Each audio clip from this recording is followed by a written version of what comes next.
नमस्कार, चर्चा में आपका स्वागत है। मैं हूं विकास सिंह। प्रधानमंत्री नरेंद्र मोदी के नेतृत्व में सरकार बनने के बाद देश में कृषि और एमएसएमई सेक्टर लगातार सशक्त हो रहे हैं। किसानों के लिए तमाम योजनाएं चलाकर उन्हें मजबूत करने का काम किया जा रहा है। कल लोकसभा में कृषि सुधार से संबंधित ऐतिहासिक विधेयक पास हुए।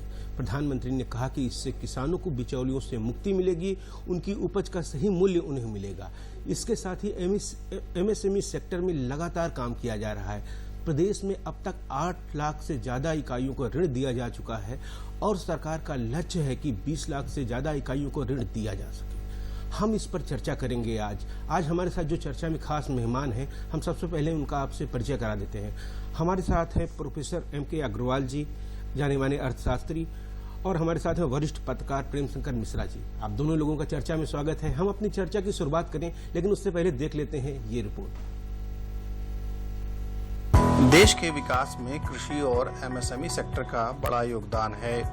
प्रधानमंत्री के नेतृत्व में केंद्र में सरकार बनने के साथ ही कृषि क्षेत्र में बड़े बदलाव की शुरुआत हो गई। तकनीक आधारित खेती हो या सिंचाई की बेहतर विधि, बुनियादी जरूरतों पर काम शुरू होने लगा। किसानों की आय दोगुना करने के लक्ष्य में सरकार लगातार काम कर रही है। न्यूनतम समर्थन मूल्य हो या किसानों के भुगतान का मामला, सरकार ने त्वरित कार्रवाई की। कृषि सुधार से संबंधित ऐतिहासिक विधेयकों का कल लोकसभा में पारित होना किसानों के सशक्तिकरण की दिशा में सरकार का बड़ा फैसला है। इससे किसानों को बिचौलियों से मुक्ति मिलेगी, साथ ही साथ उनकी उपज का अच्छा मूल्य भी मिलेगा। मैं देश भर के किसानों को इन विधेयकों के पारित होने पर बहुत बहुत बधाई देता हूं। किसान और ग्राहक के बीच जो बिचौलिए होते हैं, जो किसानों की कमाई का बड़ा हिस्सा खुद ले लेते हैं, उनसे बचाने के लिए विधेयक लाए जाने बहुत आवश्यक थे। ये विधेयक किसानों के लिए रक्षा कवच बनकर के आए हैं। लेकिन कुछ लोग, जो लोग दशकों तक देश में शासन करते रहे, सत्ता में रहे हैं, देश पर राज किया है, वो लोग किसानों को इस विषय पर भ्रमित करने की कोशिश कर रहे हैं। किसानों की जरूरतें समझते हुए प्रधानमंत्री ने प्रधानमंत्री फसल बीमा योजना की शुरुआत की। प्रधानमंत्री किसान सम्मान निधि देने का फैसला किया गया। इसके साथ ही समय समय पर कृषि सुधार और किसानों के कल्याण के लिए कई बड़े फैसले सरकार ने लिए। कोरोना काल में किसानों की मदद के लिए सरकार लगातार काम करती रही है और अपने आर्थिक पैकेज में कृषि क्षेत्र को मजबूत बनाने के लिए बड़ी घोषणाएं की। इसके साथ साथ किसानों को सशक्त करने के लिए पशुपालन, मत्स्य पालन को भी बढ़ावा देने का प्रयास लगातार जारी है। पहले फसल बेचने जाते थे, वहाँ बाजार में जो है ले जाते थे, वहाँ बिचौलिया लोग मिल जाते थे, फसल का सही रेट भी नहीं मिलता था, कुछ लोग वही गड़बड़ हो जाता था, तो सही रेट नहीं मिलता था उसमें जो है। लेकिन अब इस समय मोदी जी ने एक देश एक बाजार जो मुहिम कराई है, उससे हम लोग की फसल जो है अच्छे दाम पे बिक रही, वहाँ पे अच्छा पैसा मिल रहा है। प्रधानमंत्री ऐसे है कि ऐसा कोई प्रधानमंत्री नहीं हो, और हमारे यहाँ 3 महीना में 2000 रुपया मिल जाता है। वो आउट है हमारे, जिससे हमारा खर्चा चलती है, जेब खर्चा चलती है। 6000 रुपया मिले जाता है हाल। जैसा प्रधानमंत्री बहुत बढ़िया है। मोदी जी ने फसल योजना बीमा चलाया है, इससे हम लोग को बहुत आराम मिल जाता है। प्रधानमंत्री नरेंद्र मोदी के द्वारा आत्मनिर्भर अभियान की घोषणा के बाद प्रदेश का एमएसएमई सेक्टर तेजी से मजबूत हो रहा है। वैश्विक महामारी कोविड-19 के दौरान सूक्ष्म, लघु और मध्यम उद्योगों को प्रोत्साहित किया जा रहा है। बीते कुछ दिनों में प्रदेश में एमएसएमई सेक्टर को 22,914 करोड़ रुपए का ऋण वितरित किया गया। इस वित्तीय सहयोग के परिणाम स्वरूप प्रदेश की आर्थिक जीवन रेखा सशक्त हो रही है। इन औद्योगिक इकाइयों का संचालन जीडीपी में महत्वपूर्ण भूमिका अदा करेगा। प्रदेश में 14 मई को पहली बार ऑनलाइन मेला आयोजित किया गया। अब तक 8 लाख से ज्यादा एमएसएमई इकाइयों को ऋण दिया जा चुका है। भारत सरकार द्वारा घोषित आत्मनिर्भर पैकेज के तहत 4 लाख से ज्यादा पुरानी औद्योगिक इकाइयों को भी लोन दिया गया। इसके कारण प्रदेश में 17 लाख से अधिक रोजगार सृजन हुए। देश के एमएसएमई में काम करने वाले करोड़ों साथियों को लाभ हो, इसके लिए 200 करोड़ रुपए तक की सरकारी खरीद में ग्लोबल टेंडर्स को खत्म कर दिया गया है। इससे हमारे छोटे उद्योगों को ज्यादा अवसर मिलेगा। एक तरह से आत्मनिर्भर भारत पैकेज एमएसएमई सेक्टर के इंजन के लिए फ्यूल का काम करने वाला है। कृषि और एमएसएमई सेक्टर को बढ़ावा देना देश के विकास के लिए अत्यंत आवश्यक है। इसी को ध्यान में रखते हुए सरकार के द्वारा उठाए गए कदम आत्मनिर्भर भारत की परिकल्पना को साकार करते हैं। Bureau report, DD news, Lucknow. हम अपनी चर्चा की शुरुआत करते हैं आज कृषि सुधारों के संबंधित विधेयकों से। प्रोफेसर अग्रवाल जी, आप किस तरीके से देखते हैं? प्रधानमंत्री ने कहा है कि इस विधेयक के पास हो जाने के बाद किसानों को बिचौलियों से मुक्ति मिल जाएगी और उपज का उनको सही मूल्य मिलेगा।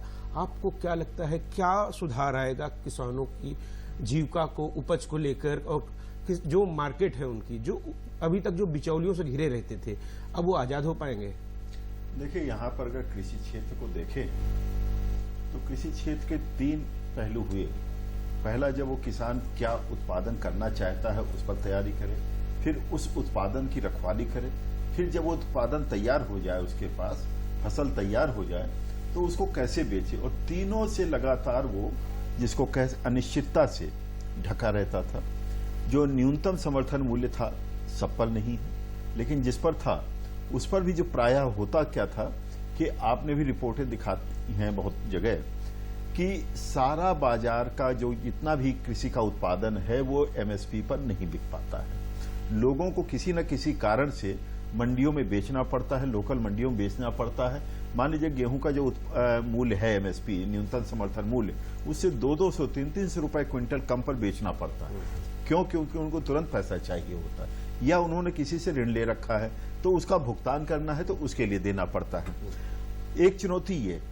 दूसरी चुनौती आती है क्या उत्पादन करें, ये इसके बारे में उनको जानकारी नहीं होती थी। मार्केट का क्या सिग्नल है, जैसे आप प्याज का एक उदाहरण देखिए और आलू का देखिए, गेहूं का देखिए, आप तीनों का देखिए। 3 प्रमुख चीजों को लेकर बाजार में अनिश्चितता बनी रहती थी।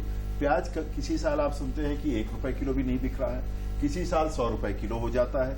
ये क्या है? अनिश्चितता नहीं। इस अनिश्चितता की मार किसको पड़ती है? बिचौलियों को नहीं, अनिश्चितता की मार किसानों को पड़ती है। उनका हित देखना है। फिर इसी प्रकार से आप गेहूं का देखिए, बहुत उत्पादन हो गया और सरकारी गोदामों में सड़ रहा है। सड़ क्या रहा है? पूरा लूट का सिस्टम बना हुआ है जिस प्रकार से है। तो उससे निजात दिलाने के लिए, उसमें सुधार करने के लिए ये कदम उठाए गए हैं कि कारपोरेट जिसकी चर्चा कर रही है, या इसको कॉन्ट्रैक्ट फार्मिंग आप कहें, यानी कि, और कॉन्ट्रैक्ट फार्मिंग के बारे में बता दूं, ये कॉन्ट्रैक्ट फार्मिंग क्या है? जमीन नहीं लिया जाएगा, किसान से कहा जाएगा कि हम ये फसल बोने के पहले कि क्या आप हमको देना चाहते तो हमारे हिसाब से आप इसका उत्पादन करिए, हम ये इसका मूल्य देंगे। और यदि मान लीजिए कि 2000 रुपए क्विंटल मूल्य निर्धारित होता है और जिस समय बिकने की बारी आती है अचानक से 2500 हो जाता है मार्केट प्राइस, तो उसमें यह भी व्यवस्था है कि उसका कुछ हिस्सा किसानों को और बढ़ा करके दिया जाएगा। पूरा तो नहीं दिया जाएगा क्योंकि उसमें जो है रिस्क कवर हो रहा है जो कॉन्ट्रैक्ट कर रहा है।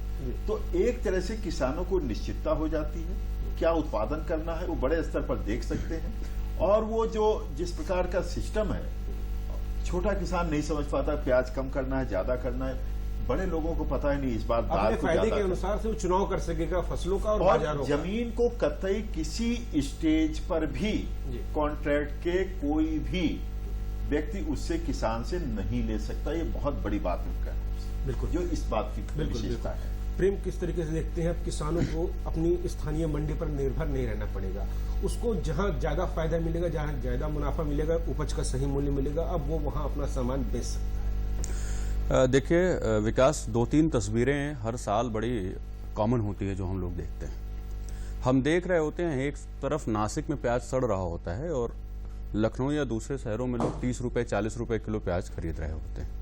देश के किसी हिस्से में टमाटर सड़ रहा होता है और यहाँ टमाटर की जो कीमत है आम आदमी की पहुंच से बाहर होती है। ये ऐसे तमाम फसलों या उत्पादों के बारे में हम ये बात करते हैं। उसके सबसे बड़ी वजह यह होती है कि किसान के पास अपनी फसल को बेचने का एकमात्र जरिया स्थानीय बाजार या स्थानीय मंडी की व्यवस्था है, और दूसरी तरफ एक उपभोक्ता के रूप में हम हैं या आप हैं, हमारे पास जो उपलब्ध फसल है या जो उपलब्ध फल है, सब्जी या अन्य खाद्य पदार्थ हैं, उनको खरीदने का एकमात्र जरिया हमारा स्थानीय बाजार या वहाँ उपलब्ध सामान होते हैं। जब हम एक देश एक बाजार की बात कर रहे हैं जिसकी तरफ ये विधेयक बढ़ रहा है, तो सबसे बड़ा अंतर मुझे लगता है कि यहीं आएगा। जब किसान के पास यह सुविधा होगी, अगर उसको लगता है कि उसे लखनऊ में कीमत 5 रुपए या 10 रुपए मिल रही है या नासिक में 5 या 10 रुपए मिल रही है, और अगर लखनऊ में उसे कीमत 20 मिल रही है और लखनऊ का जो व्यापारी यहाँ 40 रुपए में बेच रहा है, तो 15 या 18 रुपए में नासिक के किसान से खरीद को यहाँ 25 रुपए में बेच सकता है। तो बहुत बार ये केवल एक सजावटी शब्द इसीलिए रह जाते हैं क्योंकि जिन प्रयोगों की ओर सरकार बढ़ रही है, अक्सर इन प्रयोगों की ओर बढ़ने से लोग डरते हैं क्योंकि उसको लेके एक वातावरण तैयार किया जाता है। आप देखिए कि पूरी कृषि व्यवस्था में मारा कौन जाता है? एक किसान और दूसरा उपभोक्ता। मजा और मलाई कौन काटता है? बिचौलिए, आढ़तिए, और उसका एक पूरा जो एक कंफर्ट जोन बना हुआ है, ये टूट रहा है। इससे जो सबसे बड़ा अंतर आ रहा है, एक बात ये कही जा रही है कि एमएसपी खत्म हो जाएगी। किसी भी लोक कल्याणकारी राज्य में, और भी भारत जैसे कृषि प्रधान देश में, कृषि आधारित अर्थव्यवस्था वाले देश में, कितना भी सहूलियत दिया जाए, सरलीकरण किया जाए, इसको कभी भी विनियमित नहीं किया जा सकता है कि इसको बाजार के हाथों में छोड़ दिया। जी, प्रधानमंत्री ने सदन में इसको स्पष्ट किया है। और इसमें भी सबसे बड़ी बात है, मैं एमएसपी की खरीद की बात कर रहा हूँ, डॉक्टर अग्रवाल ने इशारा भी किया है कि भाई बहुत से फसलों में नहीं है। जिन फसलों में है, कुल खरीद की 6% ही एमएसपी पे खरीद होती है, यानी 90 से 94% उत्पाद पहले से बाजार में बिक रहे हैं स्थानीय मंडियों में बिचौलियों के माध्यम से या अन्य माध्यमों से। अब अंतर क्या आता है? जैसे मैं उत्तर प्रदेश का उदाहरण देता हूं। उत्तर प्रदेश में सरकार ने एमएसपी पे खरीद को फोकस किया। 50 लाख मीट्रिक टन गेहूं या 50 लाख मीट्रिक टन धान उन्होंने फोकस किया। उसका असर ये हुआ कि जो किसानों ने मंडियों की तरफ जाना शुरू किया या सरकारी खरीद में जाना शुरू किया, तो बाजार में भी उनको जो एमएसपी का दाम है वो मिलने लगा, वो उस शोषण से बच गए। तो सरकार एमएसपी खत्म नहीं करने जा रही है। सबसे बड़ा फायदा ये होगा कि जो हम अक्सर ये देखते हैं कि वो ला के जो है 4 दिन से खरीद केंद्र पे जो अपनी फसल लेके पड़ा हुआ है, उसके लिए वो कहीं वाहन की ढुलाई के लिए परेशान है, या उसकी एकाएक उसकी फसल कट के तैयार हुई, उसने और 4 दिन बाद बारिश हो गई, वो नहीं क्रय केंद्र पर पहुंचका, उसकी पूरी की पूरी कमाई चली गई।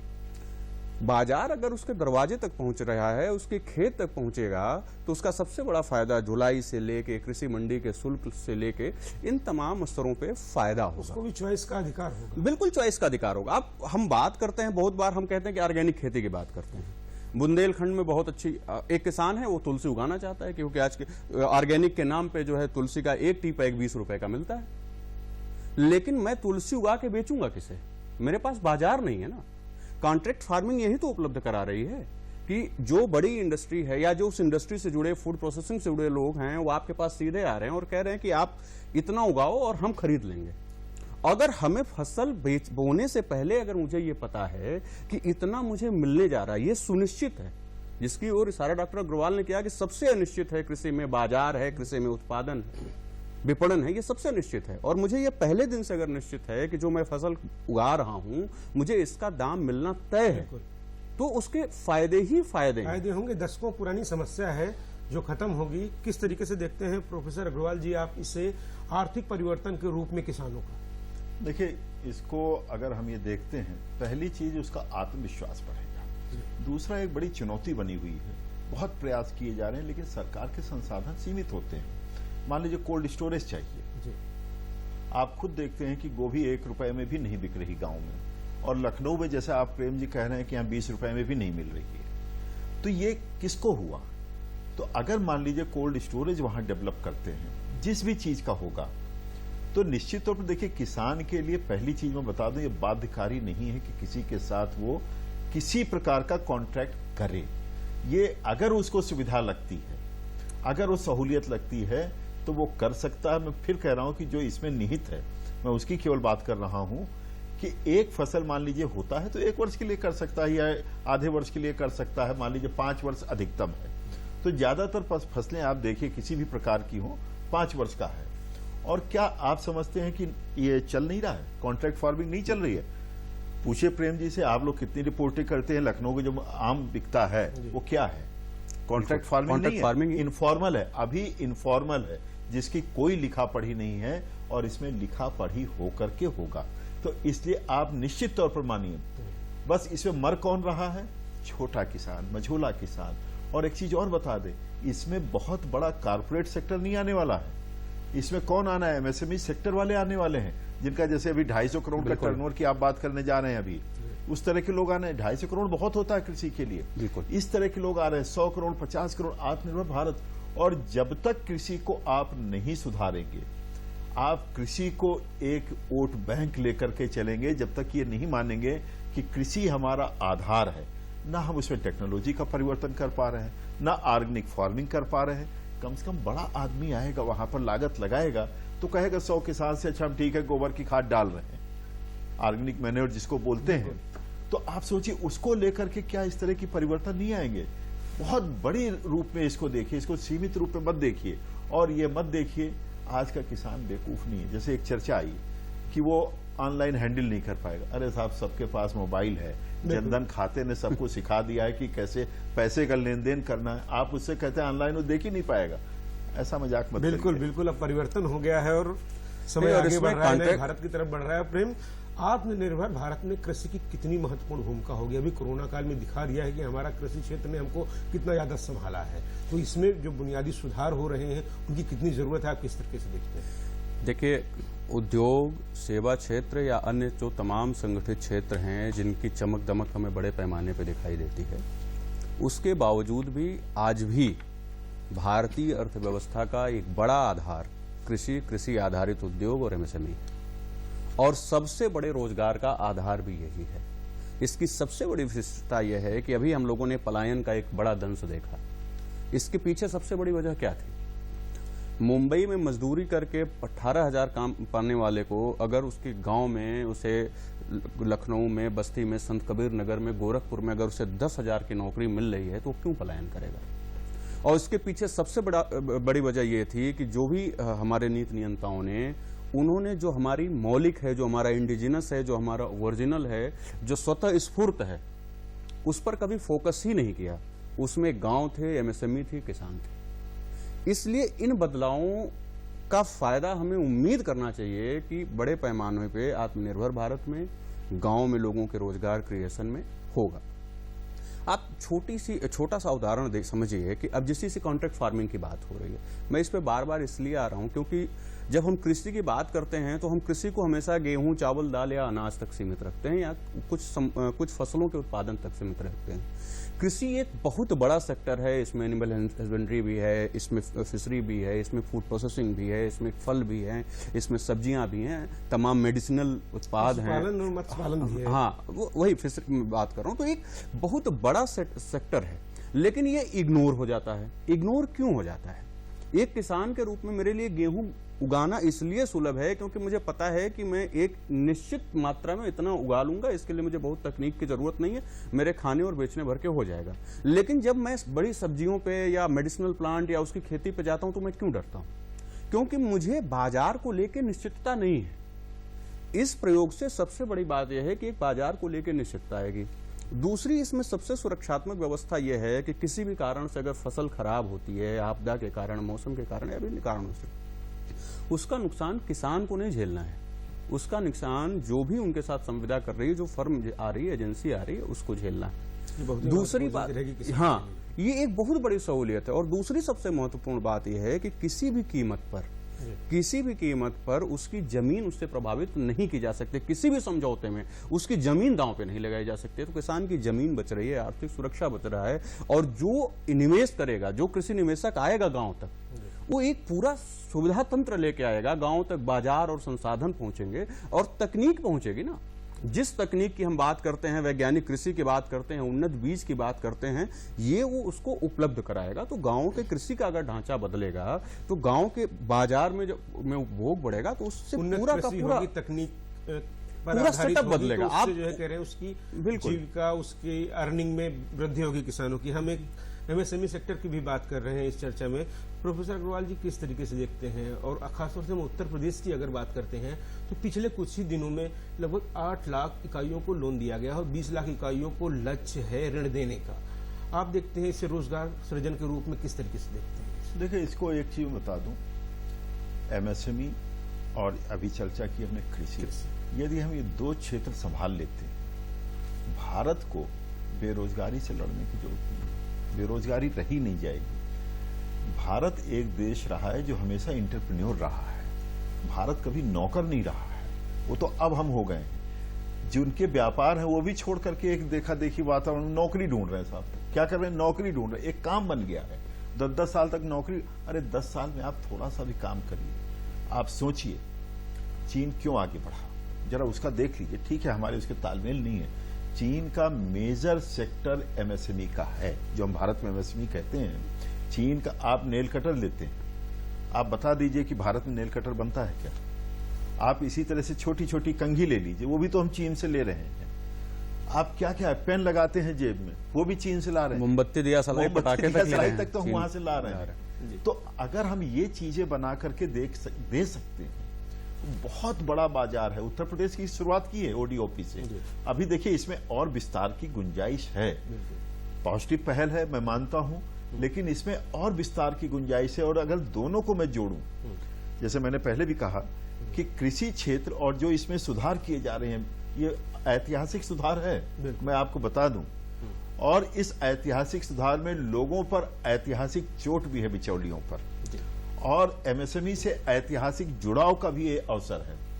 क्यों? एक लंबे समय से मुनाफाखोरी कर रहे थे, उनमें छटपटाहट होगी। मुनाफाखोरी, व्यापार का अवसर बढ़ेगा उसमें। एमएसएमई वाले ही आएंगे। आप ये मत सोचिएगा कि वहां बहुत बड़ी जो है तो एफडीआई इसमें आने वाली ना। आत्मनिर्भर भारत इसलिए होगा क्योंकि यहीं की पूंजी यहीं के लोगों के साथ मिलकर के लगेगी। जैसे आपने संत कबीर नगर कहा, अब उसमें जो है मेरठ के व्यापारी नहीं जाने वाला, ये भी मैं बता दूं। वहीं आसपास का व्यापारी, वहीं का जो नया लड़का जो पढ़कर निकला है, भले कि एमबीए का है, वो दिमाग लगा करेगा, देखिए साहब हम इस फसल को उत्पादन करते हैं। क्योंकि मैं उन बच्चों से बात करता हूं तो उनके मन में जिज्ञासा है। वो कहते साहब करें क्या करें, मौका ही नहीं मिलता। अब उनको अवसर मिलेगा, तो ये बहुत अच्छा अवसर होगा। एक चीज और होगा कि विश्वविद्यालयों को भी बच्चों को ये सिखाना होगा, नौकरी नहीं स्वावलंबन की ओर बढ़ो। बिल्कुल। प्रेम, किस तरीके से देखते हैं एमएसएमई सेक्टर का मौद्रिक दायरा प्रधानमंत्री ने बढ़ाया? अब इसमें जब 20 लाख इकाइयों को ऋण देने का लक्ष्य रखा गया है, 8 लाख तक माना ये जा रहा है कि लगभग 17 लाख लोगों को रोजगार मिला है इस दौरान, पिछले कुछ ही दिनों में। तो जब 20 लाख तक का हम पहुंचेंगे तो रोजगार के दायरे काफी ज्यादा बढ़ेंगे, रोजगार के अवसर सृजन होंगे। रोजगार के अवसर सृजित होंगे। और सबसे बड़ी बात यह है कि आप जब उनका वित्तीय समावेशन करते हैं, उनका वित्तीय पूरण करते हैं, तो सबसे बड़ी बात यह है कि उनका एक कॉन्फिडेंस बढ़ता है। और एक बड़ा अंतर यह आया है कि जिस तरह से सरकार की प्राथमिकताओं में ये शामिल हुई है, अभी तक क्या होता था कि उत्पादन तो होते थे, एमएसएमई उत्पादन तो करते थे, उनके लिए बाजार उपलब्ध नहीं होते थे।